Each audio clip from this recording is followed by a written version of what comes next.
Tú nos dices que debemos sentarnos, pero las ideas solo pueden levantarnos, caminar, recorrer, no rendirse ni retroceder, ver, aprender como esponja, absorber. Nadie sobre todos, faltan todos, suman todos para todos, todo para nosotros. Soñamos en grande que se caiga el imperio, lo gritamos alto, no queda más remedio.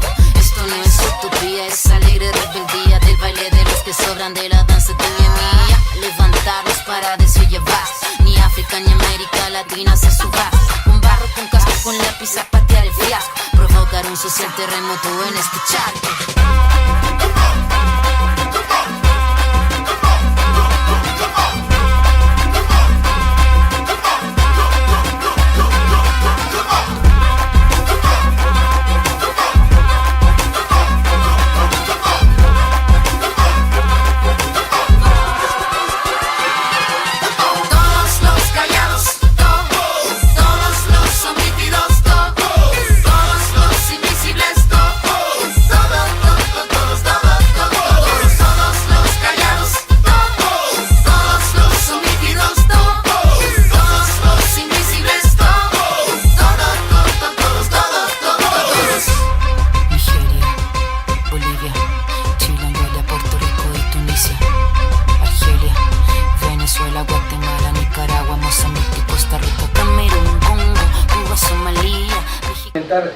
Hay que distinguir que es de todos en realidad. La salud mental es una salud, corresponde a la salud pública.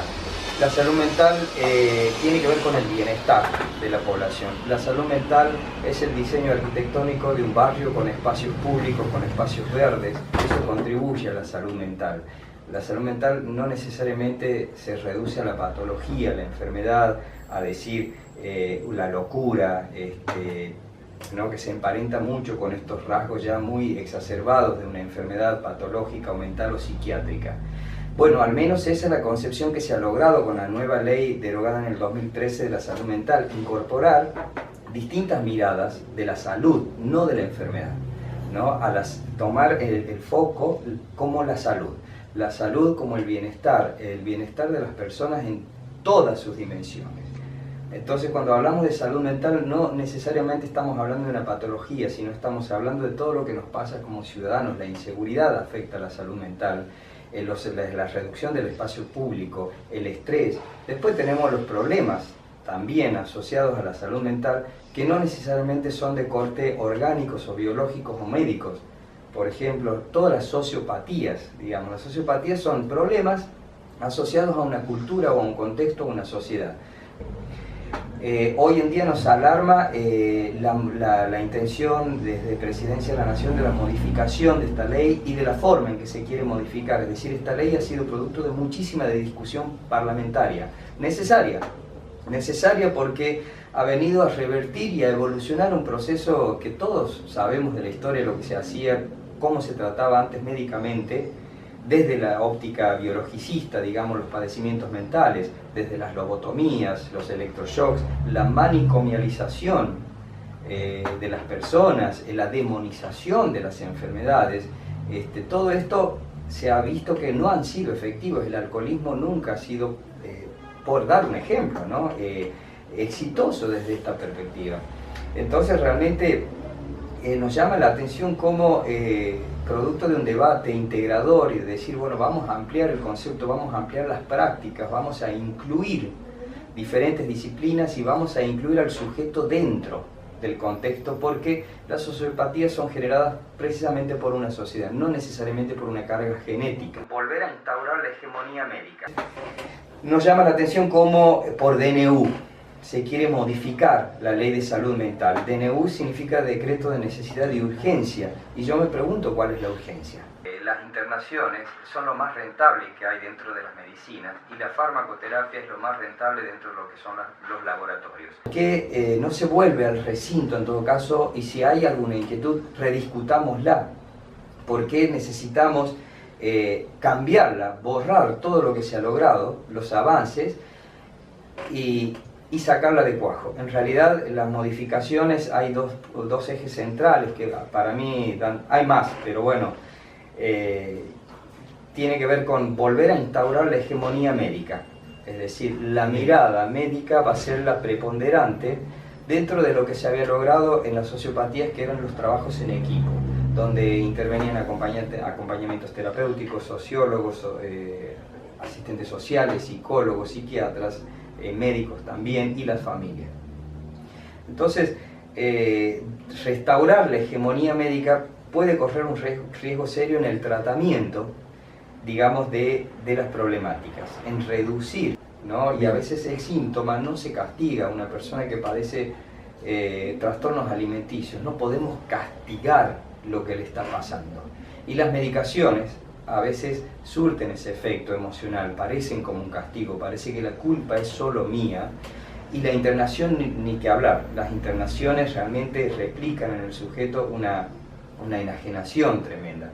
La modificación de la ley de salud mental pretende devolver esta forma de intervenir a las internaciones, la manicomialización, ¿no? Con todo lo que eso implica desconocer al contexto como parte de la rehabilitación. Implica desconocer al contexto como parte de la rehabilitación. Porque el contexto puede ser parte del problema y por eso es parte de la solución. Ahora, si descontextualizamos al sujeto, estamos desconociendo la realidad de todos y lo único que vamos a hacer es llenar de gente, llenar de personas los manicomios, generar un modelo que recluye. No, es todo esto si tenés obra social, porque va a terminar siendo así. Si no tenés obra social, vamos a generar un modelo que excluye. Las internaciones son lo más rentable que hay dentro de las medicinas y la farmacoterapia es lo más rentable dentro de lo que son los laboratorios. La manicomialización en general siempre ha generado en la sociedad la reclusión o la exclusión como forma de tratamiento ante las problemáticas, ante las personas que difieren en una conducta, hay alguna alteración en el parámetro, digamos, lo que se considera normalidad. Entonces, realmente se ha evolucionado mucho hacia la contención y la inclusión de estas patologías dentro del seno social y familiar. Las internaciones son necesarias, en algunos casos sí, digo, he trabajado y en algunas veces uno ha tenido que optar por esta alternativa, pero siempre como último recurso, ¿no? Cuando uno le consta de que todo lo demás ha fracasado. Y aparte hay una potestad, ¿no? Actualmente donde el enfermo, cuando se interna, toma una decisión de internarse. Sí, tiene derecho al conocimiento y a la aceptación del dispositivo terapéutico. Que ahora lo estarían sacando con él. Lo estarían sacando. Antes estaba circunscrito solamente se podía quitarle, arrebatarle esa potestad cuando hace riesgo para sí mismo o para terceros. Ahora no, ahora pretende tomar esta potestad per se. La verdad es que yo no encuentro lógica, primero, si tenemos una inquietud en relación a la ley de salud mental derogada en el 2013, ¿por qué no volverla a discutir? ¿Por qué sacarla por decreto de necesidad y urgencia más que la lógica del negocio, la lógica mercantil? Claro que hacer esto sería muy buen negocio. Impactaría terriblemente en las arcas de los laboratorios y de los que manejan la medicina y la concepción de la salud como un negocio. Si no se va a dar a debatir en el Parlamento, donde tienen que intervenir los actores que entienden y que han trabajado por muchos años sobre la problemática y los abordajes de los problemas de salud mental. Realmente trabajar en equipo y tener el mismo rango de decisión frente a la complejidad de un problema de una persona ha enriquecido muchísimo las terapias alternativas, los abordajes con autismos, la inclusión familiar, el enriquecimiento y la capitalización de las personas, de las familias como entes rectores de la salud del miembro, de su miembro de la familia, ¿no? Y si lo pienso numéricamente como negocio, entiendo que, claro, sí, es mejor la internación, es mejor la farmacoterapia. Ahora, si saco esa lógica, ¿por qué? ¿Por qué estamos reformando una ley que está funcionando realmente, que está incluyendo a todas las personas que tenemos o tendremos padecimientos? Los fármacos no hacen nada solo y no son mágicos. Las internaciones tampoco hacen nada solo. Hasta hoy en día, a mí me cuesta, cuando vienen padres, yo quiero que mi hijo lo internan porque fuma un porro. Todavía existe el fantasma de la internación como único dispositivo terapéutico y uno tiene que deconstruir y psicohigienizar a las familias para decirles, no, pero hay otras alternativas que son más ricas, porque los incluye a ustedes, porque ustedes tienen las herramientas para sostener la mejora de la persona, porque los dispositivos van y vuelven, aparecen y desaparecen, las familias no. Bien, y con la ley actual o con el nuevo decreto, lo que ya estaríamos tratando es la misma solución, fármacos e internación. Exactamente, esos dos espíritus, más la pérdida de derechos en el consentimiento, es decir, el Estado podría tener la potestad de amputar de la realidad a una persona sin tener en cuenta otras miradas. Bien. Las sociopatías nunca son meramente biológicas, ¿no? Pueden tener un impacto biológico, una psoriasis, puede aparecer una depresión, intentos de suicidio, pueden tener el impacto, pero la causa, el origen es pluridimensional. Entonces, si no lo abordamos y no lo tenemos... A ver, porque modificar una ley y darle una supremacía biológica implica también un recorte en las partidas presupuestarias, en la formación y el sostenimiento de las perspectivas teóricas o las diferentes disciplinas. Es decir, esto va a implicar menos plata para las ONG, menos plata para el psicólogo, para la formación del psicólogo. Entonces, los equipos también van a estar dinamitados en ese sentido. De lo único que vamos a estar hablando es de cómo ampliamos camas, cómo ampliamos habitaciones y dónde metemos a estas personas. Pero no vamos a estar hablando de la prevención, no vamos a estar hablando de la inclusión de esa persona, no vamos a estar hablando realmente de una rehabilitación.